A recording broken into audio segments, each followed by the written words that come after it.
Viewers, we are live and breaking up. Shivangi Shukla getting you the latest, and we shift our focus to what's happening in Israel-Hamas war. Israel expanded its military incursion deeper into the northern part of the Gaza Strip as the UN and medical staff express fears over airstrikes hitting closer to hospitals where tens of thousands of Palestinians have sought shelter alongside thousands of wounded.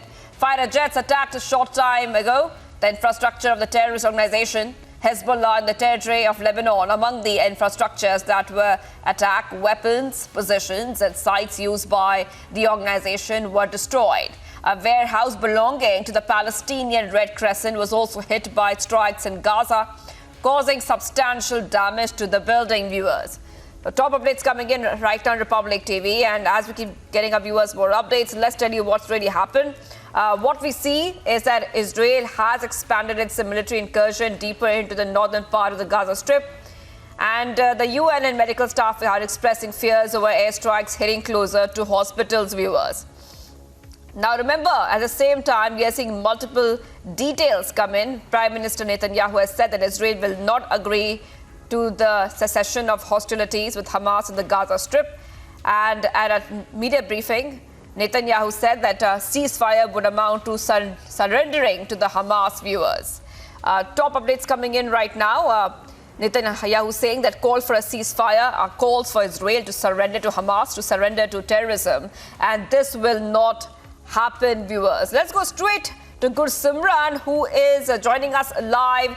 Gursimran has been reporting for us from the ground, bravely getting you all the reports, all the exclusives, and right now he is near the Gaza border. Just take us through exactly what's happening there, because we know that Israel has expanded its military excursion in the northern part of the Gaza Strip, not too far away from where you are. What is the latest coming in, Gursimran?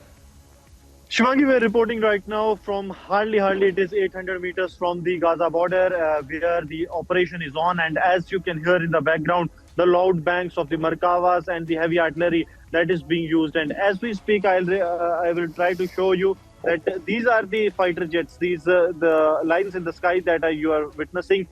These are the fighter jets that are carrying out the aerial strikes on the camps of Hamas terrorists. These fighter jets have been flying since yesterday afternoon, carrying out intensified operation in the Gaza. Important to mention that earlier also we have seen how there have been targeting of the bases of Hamas, especially those who are very close to the border. We have seen that it was on the 27th, evening of 27th, when the operations were launched, when for the first time we have seen how the security forces, the Israel Defense Forces, they entered the territory of Gaza and carried out the operation. Followed by it was the intensified air operations and also the ground support by the infantry wing of the Israel Defense Forces that carried out these major operations. And as we speak, these loud bangs that you are hearing is the artillery strike that is taking place at the places which are occupied or being used at the Hamas by the cadres of Hamas.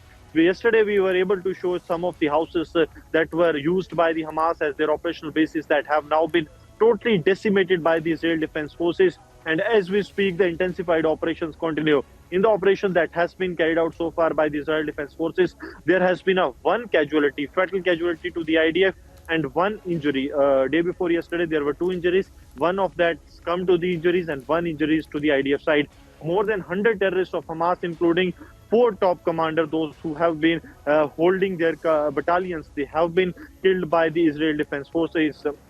And also what we are getting to know now that the expansion of the operational area is being done. Earlier it was that they were moving in a line so that they can go inside the Gaza Strip. It's been 3 to 4 miles distance that the Israel Defense Forces have crossed in a single stretch from the northwest side that they have entered. 3 locations were decided by the Israel Defense Forces. 2 were the land borders. One was the route of the sea. The naval forces carrying out the operation from there, and now the area of operation is being expanding as we speak, and we can expect that in next couple of days there is going to be intense gunfight, because the Israel Defense Forces, they will be entering the area that is held by the Hamas terrorists and is a densely occupied area. Shivangi. All right, thank you so much for getting us all the details come in. Gursimran, we are seeing that Israel is continuing its fight against terror. Gursimran reporting for us from near the Gaza border. Let's move ahead, viewers, to the other story that we are tracking. What we see right now is what the UN has said. Some breaking updates coming in on the Israel-Hamas war. A permanent representative of the United Nations has now condemned the attack by Hamas, saying that 64 UNRWA staff members have been killed in the last 3 weeks, saying that the lives of UN personnel must be protected.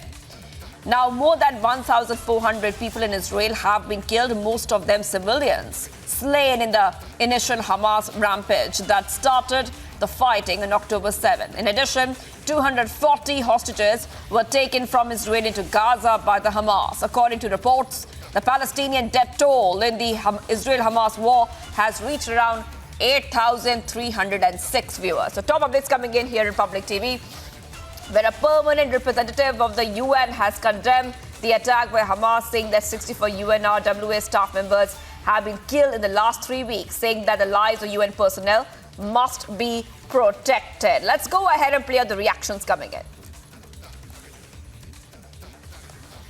in. We also heard a few member states implicitly endorse Hamas's acts of violence, and I was frankly shocked and appalled. It is outrageous and it must be called out. It is unconscionable that Hamas's actions are not condemned by the General Assembly. I have said time and time again, I repeat, there is no military solution to this conflict. We are yet to demonstrate there is a peaceful one. Prove us wrong. Every minute counts. Every minute is the difference between life and death for Palestinians in Gaza. We will wear this star until you condemn the atrocities of Hamas and demand the immediate release of our hostages. We walk with a yellow star as a symbol of pride, a reminder that we swore to fight back, to defend ourselves. Never again. And viewers, Australian Prime Minister Anthony Albanese has said that his government was still concerned about its citizens stuck in Gaza and called on authorities to open exit points so that foreign citizens could leave the territory. Albanese also reiterated the government's call for Australians to leave Lebanon while commercial flights options are still available. So he has also urged both sides in the conflict to protect civilian lives. The Australian Prime Minister has also urged authorities to open Gaza exits so foreigners can leave. Let's listen in. It is important that we recognise that the attacks from Hamas on Israel are worthy of absolute condemnation in an unequivocal way. It's also important to recognise that Israel has a right to defend itself, but how it does that matters. And we need to make sure as well that every civilian life is valued, whether it be Israeli or Palestinian. Every innocent loss of life is a tragedy. And that is why we remain very concerned and continue to put forward our case while we've provided humanitarian assistance as well to Gaza. Some $25 million has been provided so far. The people of Gaza, innocent people, are suffering. Innocent people, of course, in Israel, which is as a result of the attacks by Hamas. You saw people literally hunted down. And we continue to call as well for the release of hostages. There is no place for that sort of activity that we've seen, and this is a very difficult time for people with families, whether they be in Israel or in Gaza. Viewers, rockets were launched from Gaza side towards Israel, and they were intercepted by Iron Dome, foiling another dastardly attack planned by Hamas terror group. Century laminates gets you this report for more.